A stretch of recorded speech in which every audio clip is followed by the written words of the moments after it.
We get a lot of questions about imperfect self-defense. So what is imperfect self-defense? Before we talk about imperfect self-defense, let's do a quick refresher on lawful self-defense.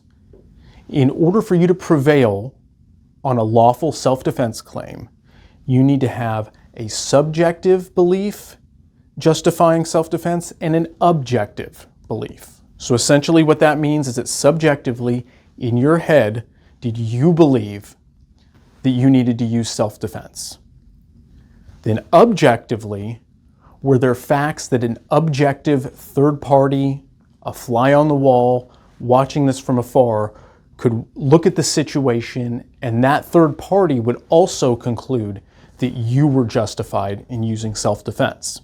So lawful self-defense requires both a subjective belief in your head and an objective belief from a third party, so to speak, that your self-defense was in fact lawful. And let's remember that when you use lawful self-defense, you're essentially admitting to a battery, an aggravated assault, a murder.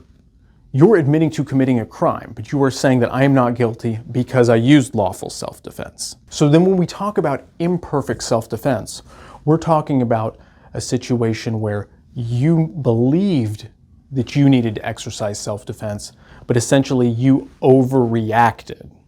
So, for example, let's say somebody runs up and steals your cell phone. Lawful self-defense may justify a struggle, may justify you chasing them and tackling them. Lawful self-defense, though, you would not be justified in pulling out a gun and shooting them in the back as they ran away. Now, if that was the situation, it is possible that you could claim imperfect self-defense. So when we talk about imperfect self-defense, we're talking about it really as a lesser included offense.